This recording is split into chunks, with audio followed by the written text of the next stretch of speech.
Oi, César, como você tá? Tudo bem por aí? Oi, Thalita, tudo bom, querida? Boa tarde às amigas e os amigos que nos assistem também. É sempre um prazer estar contigo. Tava com saudade. Também estava com saudades e é sempre muito bom te ter aqui para bater papo com a gente, César.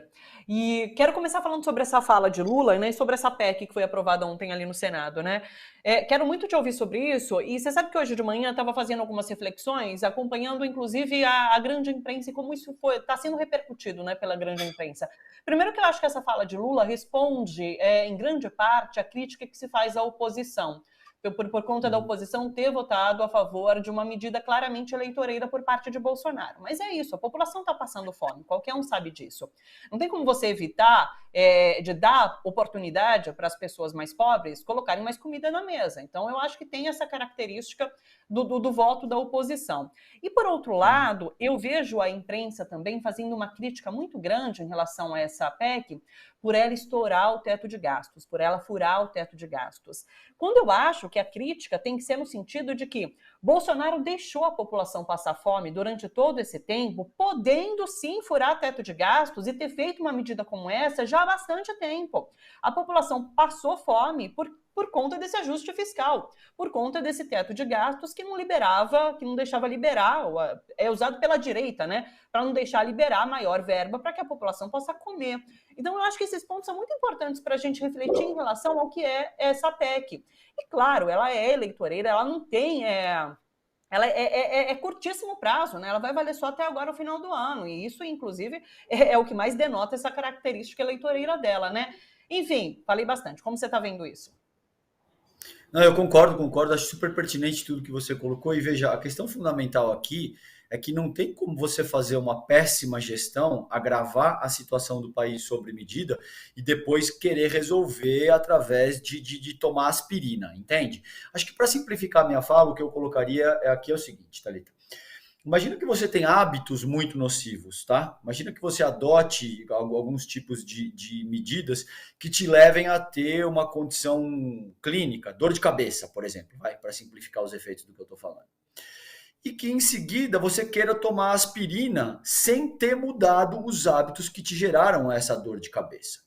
Evidentemente, é uma medida inócua, mas que é muito difícil que as pessoas que estão, os parlamentares que estão alinhados com o campo progressista, não tem como negar isso, porque você tem razão, as pessoas estão passando fome, elas não conseguem cozinhar. Você viu donas de casa que se feriram porque estão cozinhando com álcool, porque o gás de cozinha está muito caro. Então, realmente é muito difícil, nesse momento, dizer, não, eu vou votar contra medidas que sejam elaboradas para socorrer a população brasileira. Sim. Agora, o ponto central aqui é que um governo minimamente apto e responsável não pode agir de forma a elaborar paliativos.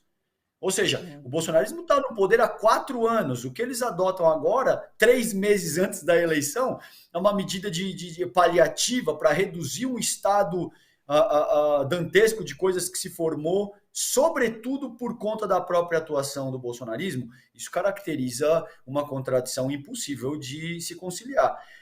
Vale a pena notar também, veja, que durante todo esse período, o Guedes vem dizendo que o Brasil está uma maravilha, que a economia vai ter recuperação em V, que o bolsonarismo salvou a seara socioeconômica dos comunistas e não sei o quê. Agora, eles decretam estado de emergência para avançar uma PEC eleitoreira 3 anos da eleição. Ora, se o país está uma maravilha e a economia está indo de vento em popa, por que vocês precisam Sim. declarar estado de emergência nessa medida?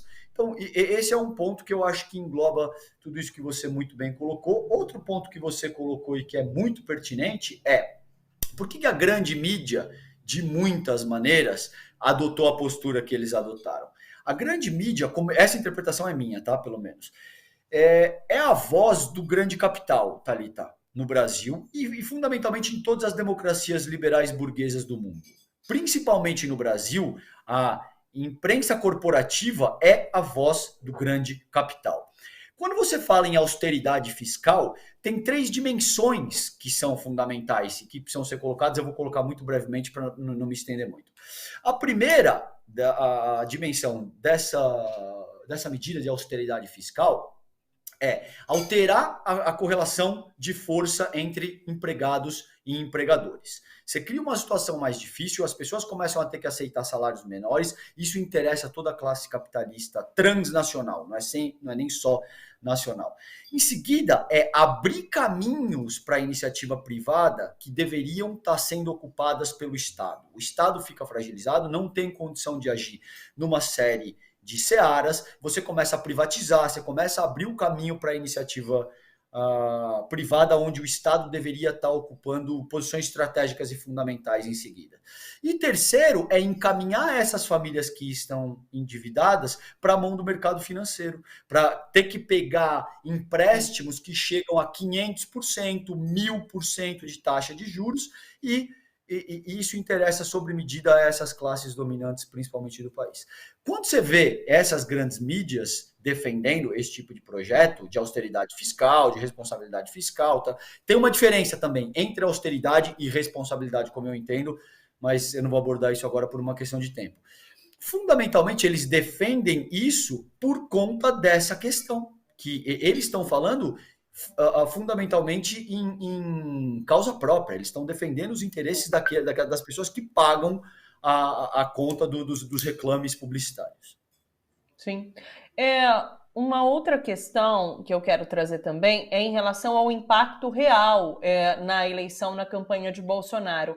Porque teve uma das pesquisas que saíram, acho que foi na semana passada, que trouxe que o impacto... Não, na verdade, entre os que recebem o auxílio emergencial, receberam auxílio emergencial, recebem o Auxílio Brasil agora, 70%, eu acho que era esse o número, se eu não me engano, votam em Lula. E parece que 20% ali, em torno de 20% dos que recebem o Auxílio Brasil votam em Bolsonaro. Então, assim, o impacto não colou, o auxílio não colou de maneira alguma em Bolsonaro. Tanto é que isso sempre foi uma campanha da oposição, da esquerda, aumentar em 600, mesmo dar os 200 depois de terminado o auxílio emergencial. Então, é uma pauta da esquerda e não sei, eu não acredito que vai ter um impacto tão grande. Como que você vê isso?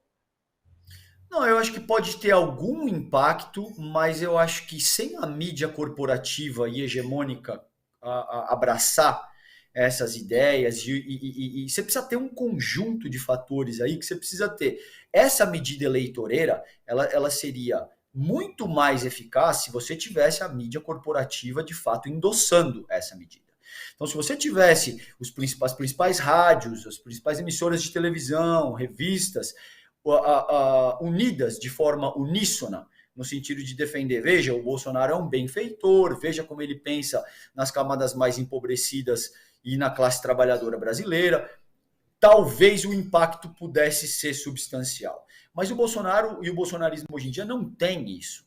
Então, fica muito difícil, a 90 dias da eleição, tentar manobrar um transatlântico no qual você já estimulou em determinada direção, no qual as pessoas perderam aí quase 700 mil pessoas perderam a vida para a própria Covid, botijão de gás chegando em R$150, a gasolina em R$10, enfim, é o que eu coloquei no começo da minha fala. Veja, é uma dor de cabeça muito grande e muito avassaladora, resultado de medidas que foram adotadas ao longo de anos e que você não vai conseguir resolver com uma mera aspirina. Isso não funciona assim, é um cenário muito mais complexo e eu concordo contigo. Eu acho pouco provável que pode surtir algum efeito, pode, mas eu não acho que seja nem de longe suficiente para alterar o quadro eleitoral na forma como ele está desenhado.